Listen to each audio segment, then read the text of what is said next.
this is a message for anybody out there that's having dreams, right? And I'm not talking about just your everyday dreams. I'm talking about, I call them dream visions, right? So there's some of us out here that have, dreams, and you probably call them prophetic, or you call them lucid, you would call them, I don't even know, all sorts of things. But they're the type of dreams that obviously, I look for in other people because I'm a dreamer and I have those type of dreams too. And I've been having those type of dreams. Now, I've been having these type of dreams since 2016 in a really everyday, profound type of way, right?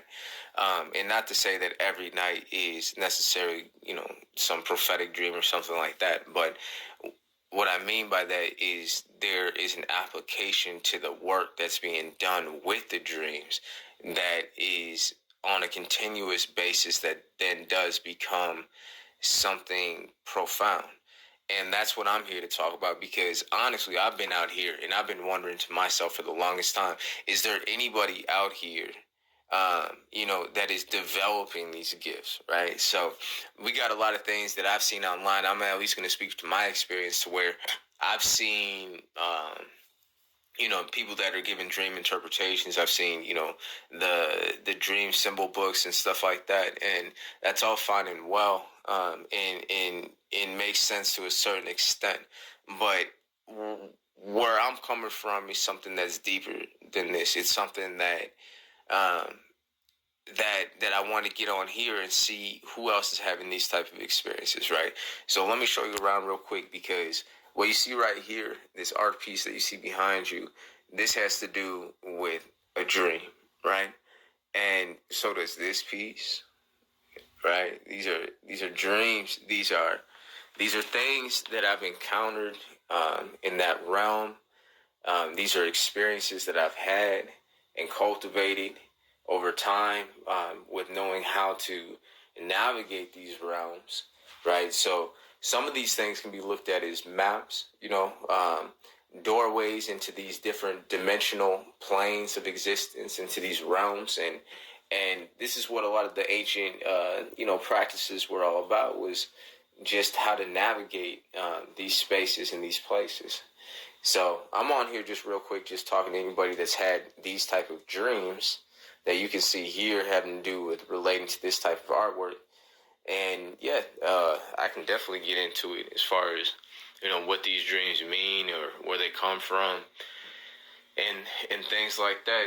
But, I just want to get on here and at least just see who else is having these dreams and if it's worth talking about, because these dreams have completely informed my life, in so much that I move on these dreams. These aren't just things that I pass off. I have, binders full of these dreams that I've written down, and that I've spent time to work through. And how I've worked through with these dreams is I've learned a process, and that process is what you're seeing behind me in this art. And this process involves, a daily lived practices, akin to, anything that anybody would, call, I don't know, even spiritual.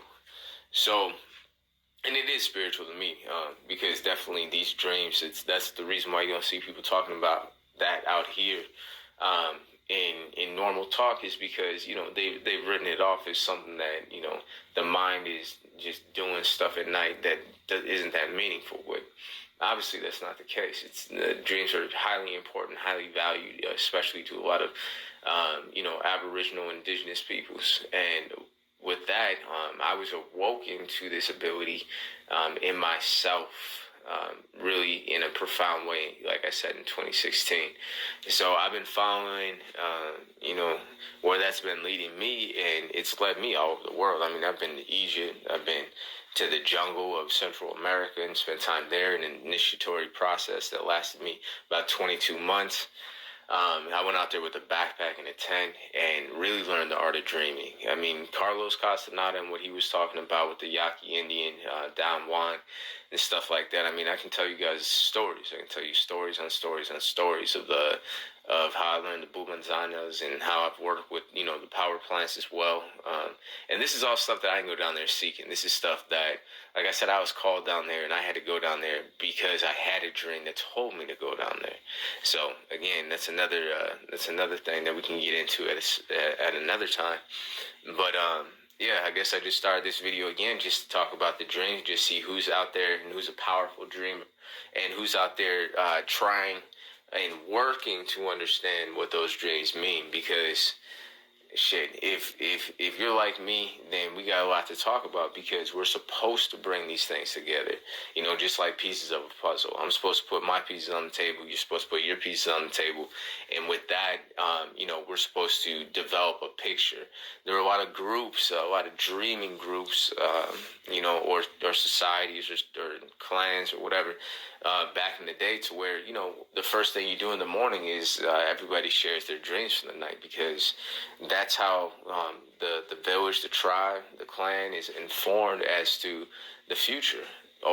You know, and that could be valuable when it came to, you know, where to gather some food, or where to go hunt something, or how to avoid an enemy, or whatever the fuck it had to be. There's a lot more valuable information than that comes through dreams, especially when you start doing more of the esoteric work or the more metaphysical shit, to where, you know, that opens up literally a whole different plane of existence, a whole another reality that people can dive into. And we are here in this society, in this time, through technology. But as you can see right here, I mean, this is all technology too. This is Antiquitech. This is the original shit. I mean, this guy that you can see right here, I mean, you can go down into Mexico and you can still see this on the murals, on the walls of the temples and stuff. And that's the reason why I brought him back, because I'm able to connect with that energy just in working with these paintings. There's a frequency that's held here. Why? Because when I'm painting these things, I'm consciously holding my thoughts with an intention, and that intention carries a high vibration because of the type of thought that I'm holding, or you can, you know, liken to a meditation, and it is a meditation. And with that, I allow for these things to come through, and they come through not necessarily as words, but, you know, obviously it's the art. I mean, it's a process of conjuration. I'm using a medium, and I'm bringing the art through the medium into this realm, into the physical realm. And, you know, that starts from the imagination or the subconscious. It starts from the intangible, from the invisible. And to be able to extract and bring these things into these realms, then that's a process that had to be learned. It's a process that's practiced on the daily. It's a process that had to be cultivated. And that's why you get the type of style that I create with, you know, because with this, these are the images that are imprinted in dreams, and I don't see them, and I'm not able to bring them straight forward, like just verbatim, because it's impossible. The physics are different there. The geometry is not Euclidean. So trying to bring that back as what with the conscious mind is done. I have to release the conscious mind, detach from that, and allow for these things to come through, because my hand is trained. I have the ability, the gift, the talent within me, and what has been developed over time in the practice is how to bring these things out faithfully, how to bring these things out in a way that doesn't obscure them from what they are, right? Keep them as close to what they are as they can be. So what I'm essentially doing is pulling out the spirit of something, or its essence. I'm bringing that essence onto the canvas, cloaked within representation, right? And the representation is just symbolic. Why? Because we live in a world of form, and that form carries within it an invisible essence. So the artist needs to be honest with themselves and knowing that all this is symbolic. So working with illusions, working with symbols, then you create a visual language. And this visual language that you see all around me is a visual language that comes from dreams. It's a visual language that belongs to nature.